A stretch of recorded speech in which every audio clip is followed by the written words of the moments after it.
आपने अनुराग कश्यप की एक फिल्म देखी होगी, गैंग्स ऑफ वासेपुर। कुछ उसी तरह बाबा साहब भीमराव अम्बेडकर बिहार विश्वविद्यालय में कुलपति डॉक्टर दिनेश चंद्र राय राज चला रहे हैं। Gangs of Uttar Pradesh. यह विश्वविद्यालय भले ही बिहार के मुजफ्फरपुर शहर में है, लेकिन यहाँ उत्तर प्रदेश की लॉबी अपना सिक्का चला रही है। खुद को ईमानदार बताने वाले कुलपति डॉक्टर दिनेश चंद्र राय प्राचार्यों की मीटिंग में ठसक से कहते हैं कि यहाँ का राजा तो मैं ही हूँ, आगे पीछे हमारी सरकार, यहाँ के हम हैं राजकुमार। गवर्नर के आदेश को अलमारी में बंद कर राज्य सरकार के आदेश को ताखा पर डालकर कुलपति एक एक व्यक्ति को गलत ढंग से 4-4 पदों पर बैठाए हुए हैं, सिर्फ और सिर्फ इसलिए कि विश्वविद्यालय में हर हाल में उत्तर प्रदेश का राज चले, उत्तर प्रदेश लॉबी हुकूमत चलाए। अगर कोई विरोध करता है तो बड़े शिक्षकों की सरेआम पिटाई करा दी जाती है, उनका ट्रांसफर करा दिया जाता है, या अधिकारी खुद आतंकित होकर कुर्सी छोड़ देते हैं, इस्तीफा दे देते हैं। आज मैं एक ऐसे विश्वविद्यालय की स्टोरी लेकर आया हूं जहां कुलपति के 18 महीने के कार्यकाल में 3 रजिस्ट्रार बदले जा चुके हैं, 3 एग्जामिनेशन कंट्रोलर बदले जा चुके हैं, 3 एफओ, जी हां 3 फिनांस ऑफिसर बदले जा चुके हैं और 3 विधि अधिकारी बदले जा चुके हैं। इसकी वजह जानकर आप चौंक जाएंगे। नमस्कार, मैं हूं विवेश त्रिवेदी और आप देखना शुरू कर चुके हैं जनता चौक लाइव। स्टोरी रोचक है, सनसनीखेज है।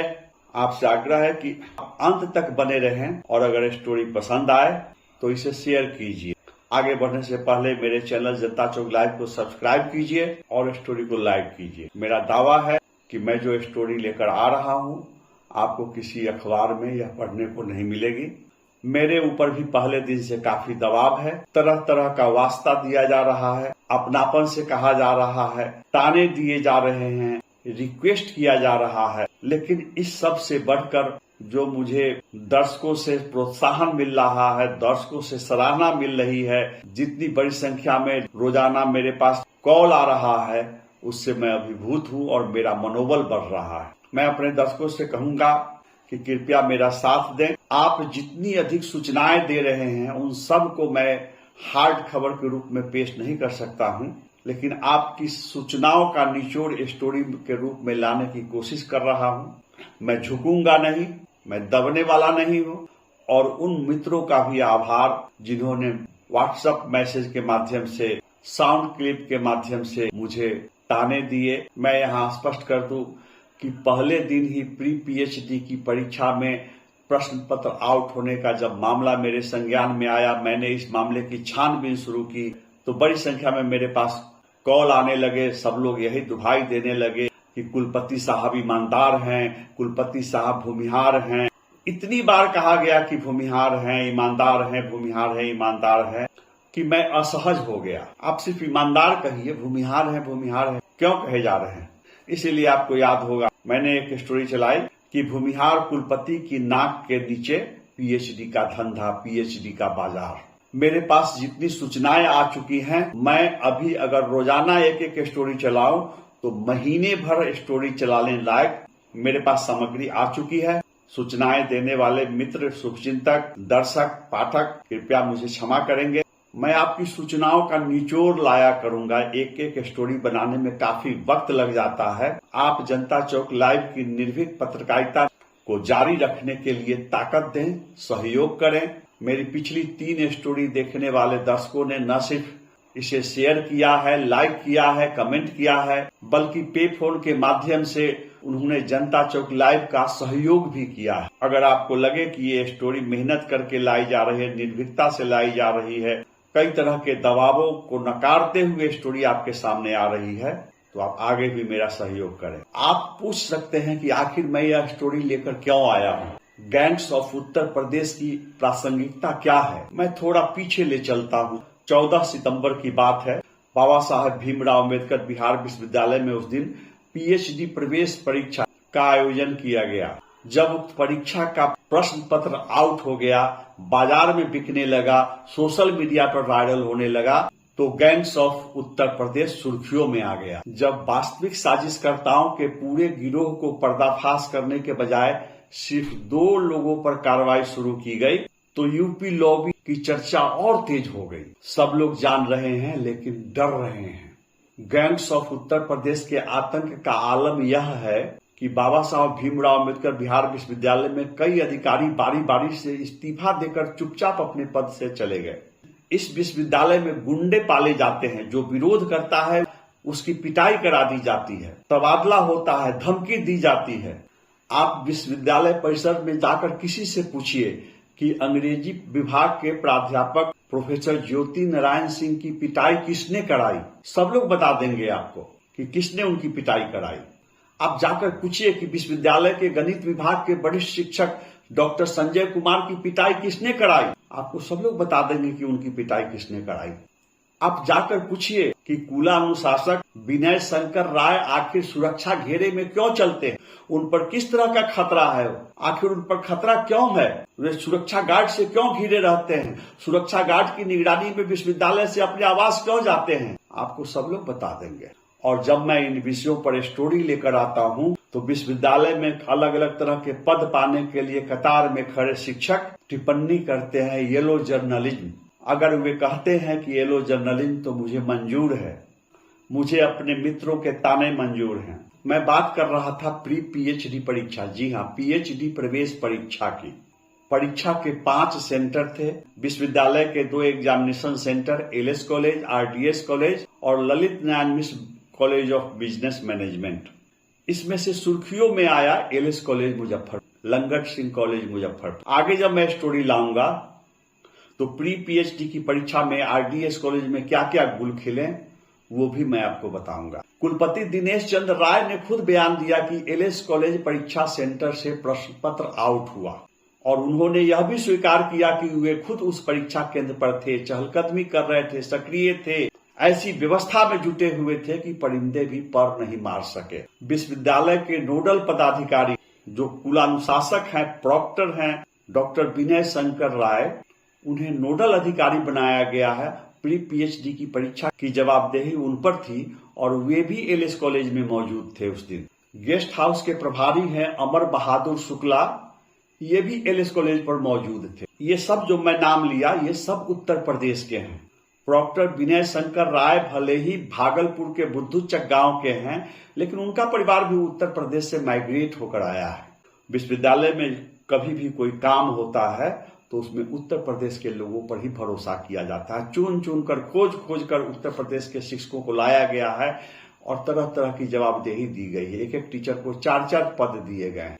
सवाल उठता है कि सिर्फ 2 लोगों पर कार्रवाई क्यों? प्रश्न पत्र आउट होने के मामले में नोडल ऑफिसर से क्यों नहीं पूछा जाए? सीसीटीवी कैमरों की जांच क्यों नहीं किया जाए? यह क्यों नहीं पूछा जाए कि अमर बहादुर शुक्ला उस केंद्र पर क्या कर रहे थे? सीसीटीवी से यह भी पता चलेगा कि और कितने अवांछित तत्व उस सेंटर पर मौजूद थे उस दिन। ये बहुत गंभीर मामला है, प्रश्न पत्र आउट होना। मैं कुलपति को घेरने के लिए यह मामला नहीं उठा रहा हूं, इसलिए उठा रहा हूं कि भविष्य में इस तरह की गड़बड़ी नहीं हो। बहुत बड़ा गिरोह सक्रिय है, उस गिरोह का अगर पर्दाफाश हो जाए तो छात्रों के भविष्य से खिलवाड़ बंद हो जाए। मैं आपको बताऊं कि सैकड़ों ऐसे छात्र थे जिन्होंने बड़ी अच्छी तैयारी की थी, उनको अपनी तैयारी पर भरोसा था, उनकी परीक्षा अच्छी गई थी और उन्हें उम्मीद थी कि अपनी मेहनत की बदौलत, अपनी प्रतिभा की बदौलत वे प्री पीएचडी परीक्षा में उत्तीर्ण होंगे, चयन होगा उनका पीएचडी के लिए।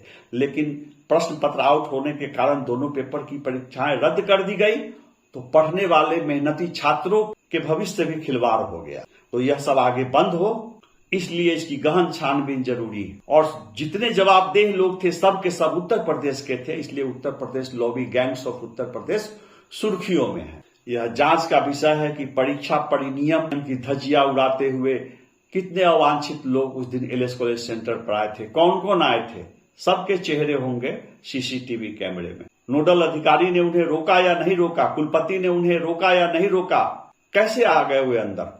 अब मैं बारी बारी से गैंग्स ऑफ उत्तर प्रदेश के जो मुख्य कारिंदे हैं, जो कुलपति के मुख्य सलाहकार सहयोगी हैं, जिनकी तूती बोलती है, जिनकी मर्जी के बगैर विश्वविद्यालय में पत्ता नहीं खिसक सकता है, बारी बारी से उन सब लोगों के बारे में बताऊंगा।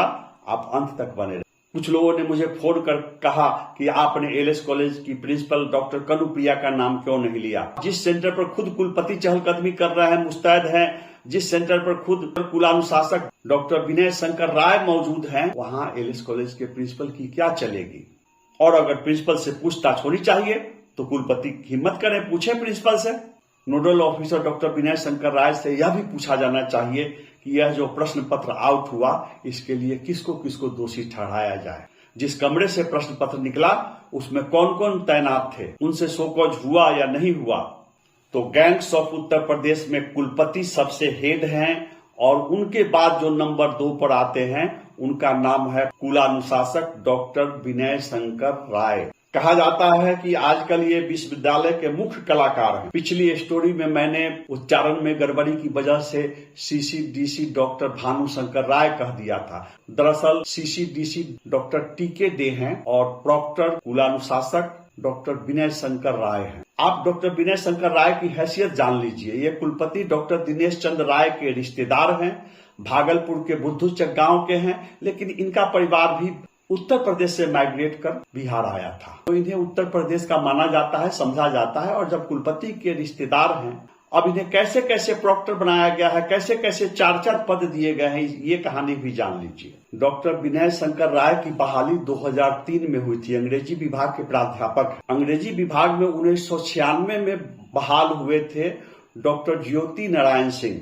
वरीयता के आधार पर डॉक्टर ज्योति नारायण सिंह विश्वविद्यालय अंग्रेजी विभागाध्यक्ष पद के दावेदार थे, लेकिन नियम को ताक पर रखकर प्राध्यापकों की वरीयता की जो सूची बनती है, उसका जो गाइडलाइन है, उसमें स्पष्ट लिखा है दूसरे विश्वविद्यालय की किसी सेवा को इसमें नहीं जोड़ा जाएगा।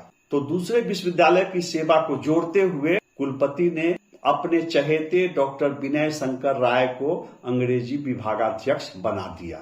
डॉक्टर ज्योति नारायण सिंह ने उनका विरोध किया।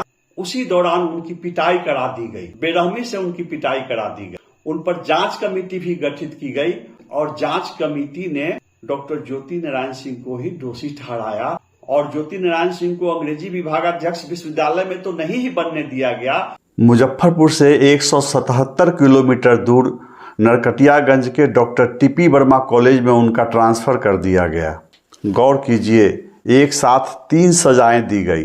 वरीयता के बावजूद विभागाध्यक्ष नहीं बनने दिया गया, उनकी बेरहमी से पिटाई हुई, सुदूर पश्चिम चंपारण में उनका ट्रांसफर कर दिया गया। वरीय विश्वविद्यालय शिक्षक को अपमानित किया गया, आतंकित किया गया। शर्म के मारे डॉक्टर ज्योति नारायण सिंह ने एफआईआर दर्ज नहीं कराई थी कि उनकी पिटाई हो गई है, लेकिन जब उनका ट्रांसफर कर दिया गया टीपी वर्मा कॉलेज नरकटियागंज, तो उन्होंने हाई कोर्ट में मुकदमा दायर किया है। अब उसके फैसले का इंतजार है और अंग्रेजी विभागाध्यक्ष के पद पर रहते हुए विनय शंकर राय एक साथ कई पदों पर जमे हुए हैं। गवर्नर का स्पष्ट आदेश है, एक ही व्यक्ति को, एक ही पदाधिकारी को एक से अधिक पदों का दायित्व नहीं दिया जा सकता है। राज्य सरकार का स्पष्ट आदेश है कि किसी व्यक्ति को कई कई विभागों का पदाधिकारी एक साथ नहीं बनाया जा सकता। तो गलत या सही तरीके से जब डॉक्टर विनय शंकर राय को अंग्रेजी विभागाध्यक्ष बना दिया गया है, तो उन्हें फिर कोई दूसरा पद नहीं देना चाहिए। लेकिन डॉक्टर विनय शंकर राय चूंकि वीसी के रिश्तेदार हैं, वीसी की उन पर खास कृपा है, वे 4-4 पदों पर बैठे हुए हैं। वे विभागाध्यक्ष तो है ही, Pandit Madan Mohan Malaviya teachers training centre जो है विश्वविद्यालय के अंदर, उसके वे डायरेक्टर हैं। इससे पहले एकेडमिक स्टाफ कॉलेज कहा जाता था। तो डॉक्टर विनय शंकर राय अंग्रेजी विभागाध्यक्ष होते हुए भी Madan Mohan Malaviya teachers training centre के भी डायरेक्टर, दूसरा पद हो गया। तीसरा पद है कुलानुशासक का, उन्हें बिहार विश्वविद्यालय का प्रॉक्टर बनाया गया है। और चौथा पद है इनका, ये नोडल ऑफिसर बनाए गए हैं। उस दिन जो प्री पीएचडी परीक्षा हो रही थी, उसके भी nodal officer doctor Vinay Shankar Rai है। उनको सुरक्षा गार्ड दिया गया है, हर समय सुरक्षा गार्ड उनके साथ रहते हैं। विश्वविद्यालय से जब अपने आवास जाते हैं, गार्ड उनको लेकर जाता है, वहां से भी सशस्त्र गार्ड उनको आवास से ऑफिस लाता है। पूर्व कुलपति डॉक्टर रिपुसूदन प्रसाद श्रीवास्तव कभी बाबा साहब भीमराव अम्बेडकर बिहार विश्वविद्यालय में प्रॉक्टर हुआ करते थे। पैदल टहलते हुए आते थे और टहलते हुए जाते थे। बाद में चलकर वे दूसरे विश्वविद्यालय में कुलपति भी बने। डॉक्टर विनय शंकर राय को आखिर सुरक्षा घेरे में क्यों रहना पड़ रहा, आप विश्वविद्यालय परिषद में किसी से पूछेंगे पता चल जाएगा। अब निष्पक्ष जांच के लिए डॉक्टर विनय शंकर राय को पद से हटाने की मांग हो रही है। बाबा साहब भीमराव अम्बेडकर बिहार विश्वविद्यालय के कुलपति डॉक्टर दिनेश चंद्र राय के आदेश से एक ब्लैक लिस्टेड कंपनी को 5 करोड़ 23 लाख रुपए के भुगतान के मामले में निष्पक्ष जांच के दौरान कुलपति को भी कुर्सी से अलग रखने की मांग हो रही है। सवाल उठता है कि एलएस कॉलेज से प्रश्न पत्र आउट होने के मामले में क्या डॉक्टर विनय शंकर राय को पद से हटाया जाएगा? अब आइए गैंग्स ऑफ उत्तर प्रदेश के तीसरे महत्वपूर्ण व्यक्ति। पहले महत्वपूर्ण व्यक्ति तो खुद कुलपति हैं, बनारस से आए हुए हैं। दूसरे हैं डॉक्टर विनय शंकर राय और तीसरे हैं डेवलपमेंट ऑफिसर डॉक्टर जितेश पति त्रिपाठी। ये भी उत्तर प्रदेश के हैं। विश्वविद्यालय परिसर में इनका सिक्का चलता है, इनकी तूती बोलती है। जो इनकी नजर पर चढ़ जाता है उसकी खैर नहीं।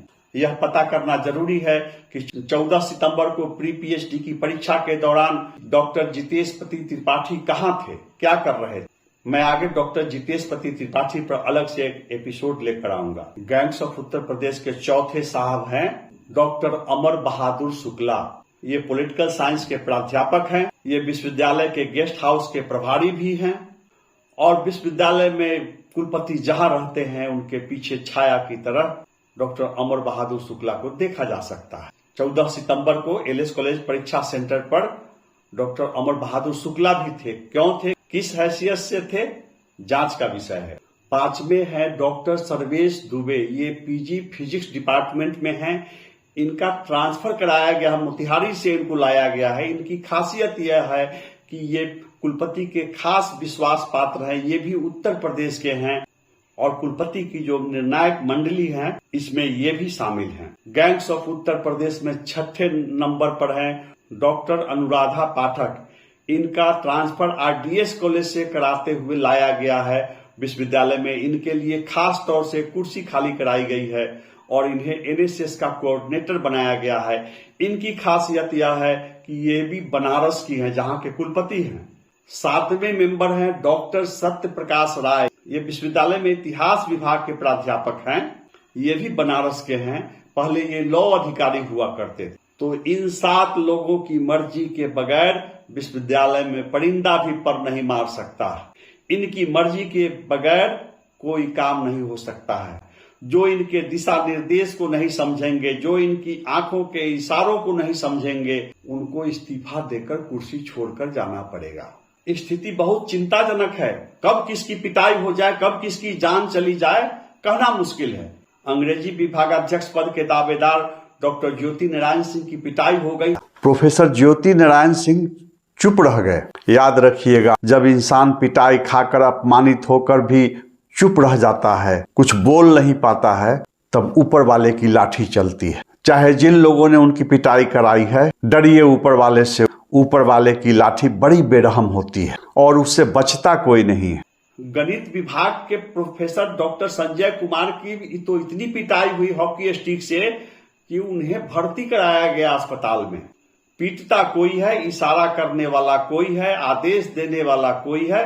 विश्वविद्यालय में आप किसी से पूछ सकते हैं। ये भी भूमिहार है। जो लोग मुझे कहते हैं कि कुलपति भूमिहार हैं, उनको मैं बता दूं कि डॉक्टर ज्योति नारायण सिंह भी वीरभद्र बाबू के लड़के हैं और डॉक्टर संजय कुमार जो गणित के टीचर हैं, ये भी भूमिहार है। इससे पहले पॉलिटिकल साइंस डिपार्टमेंट में डॉक्टर अमर बहादुर शुक्ला की भी पिटाई हो गई थी और किसी बाहरी व्यक्ति ने नहीं पीटा था, विश्वविद्यालय के ही एक प्राध्यापक ने पीटा था। इस पर कहीं केस दर्ज नहीं किया गया।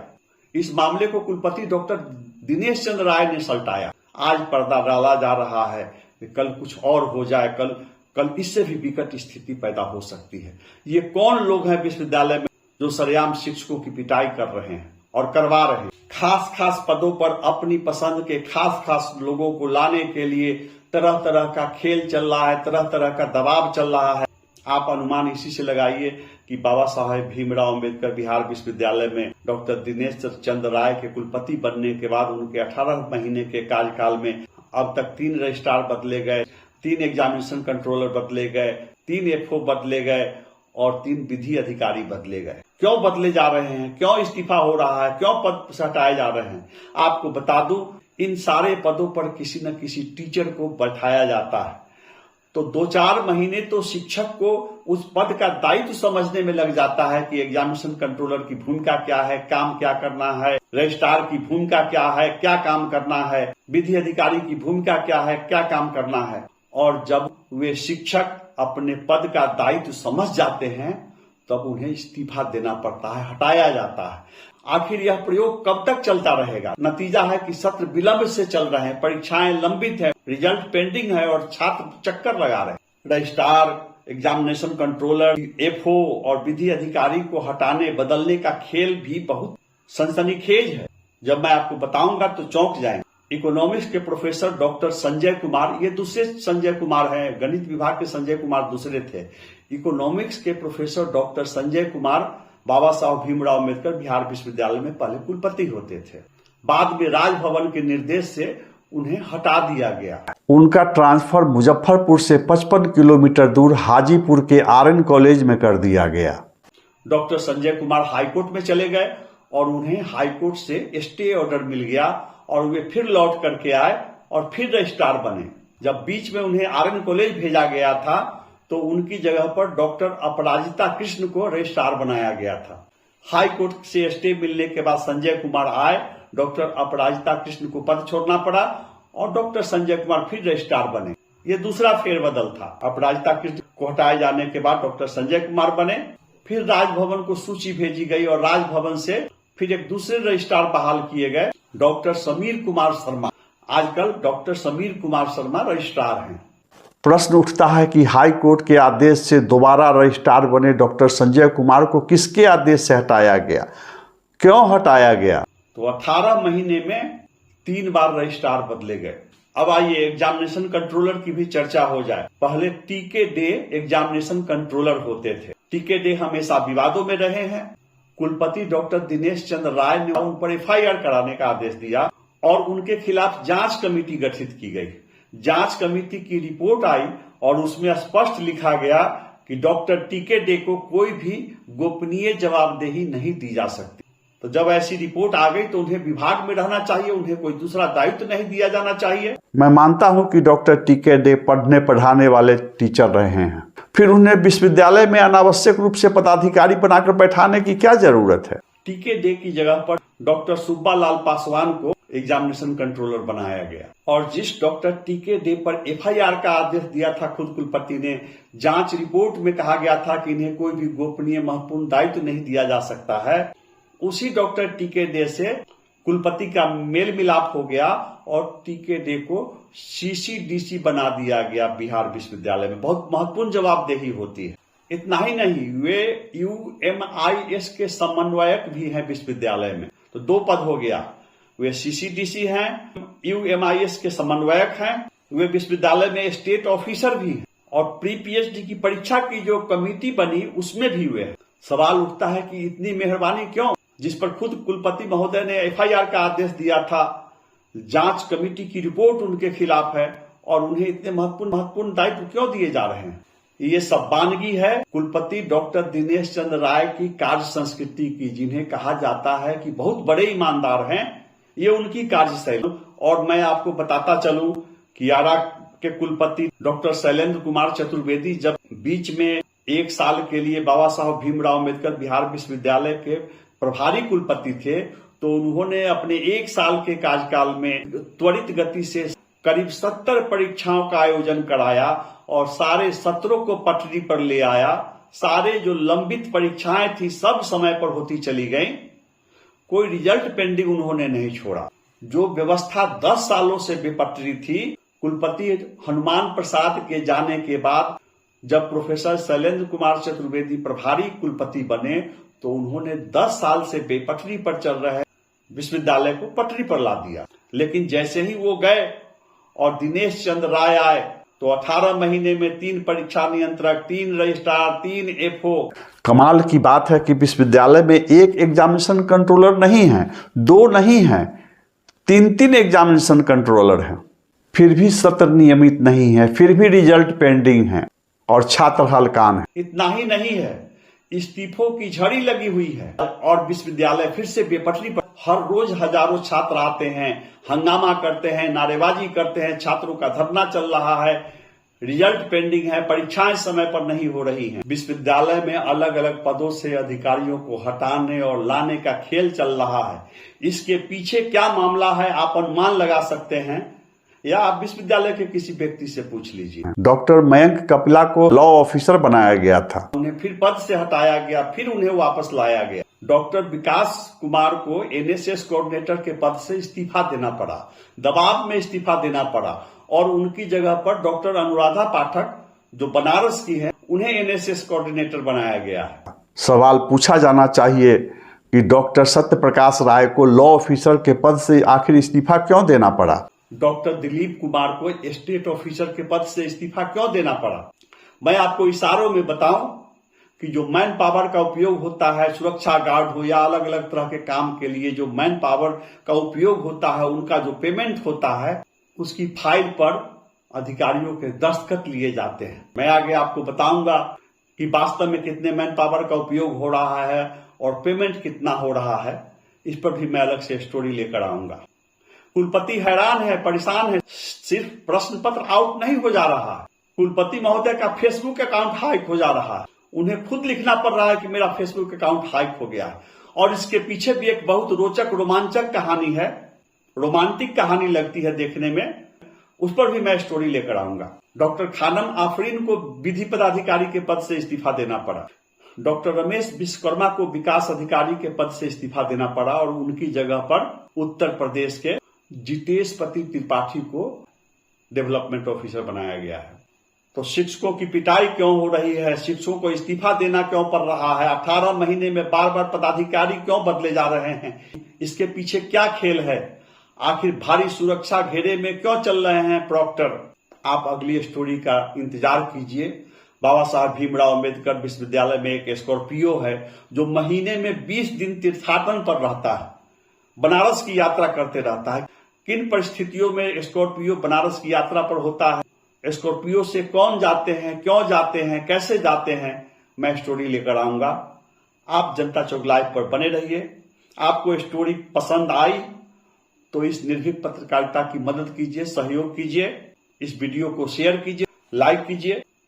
चैनल को सब्सक्राइब करने में, वीडियो को लाइक करने में 1 सेकंड से ज्यादा का वक्त नहीं लगता है, लेकिन इससे हमारा मनोबल बढ़ता है। अगर आप पूरे मामले को समझना चाहते हैं तो विश्वविद्यालय की पिछली स्टोरी देखना नहीं भूलिए। भूमिहार कुलपति की नाक के नीचे पीएचडी का धंधा, पीएचडी का बाजार, ये स्टोरी जरूर देखिए। स्टोरी का लिंक डिस्क्रिप्शन में है। दूसरी स्टोरी भी देखिए, एमए पास क्रोकोडाइल्स, एमए पास मगरमच्छ, एमए पास दलाल, और कैसे कुलपति ने दलाली का रेट खोल दिया है, पर्दाफाश कर दिया है कुलपति ने कि बाबा साहब भीमराव अम्बेडकर बिहार विश्वविद्यालय में लेटेस्ट क्या रेट चल रहा है, दलालों का कितने में काम हो रहा है। ये स्टोरी भी आप देखना नहीं भूलें। और जनता चौक लाइव की निर्भीक निष्पक्ष पत्रकारिता को आप सहयोग कीजिए, मुझे सूचनाएं देते रहिए। आपके द्वारा भेजे गए वीडियो मुझे प्राप्त हो रहे हैं, तस्वीरें प्राप्त हो रही हैं। आपसे मिल रहे इनपुट का भी मैं समय समय पर उपयोग करता रहूंगा। मेरा हौसला बढ़ाने के लिए, मुझे प्रोत्साहित करने के लिए आप सबका आभार। नमस्कार।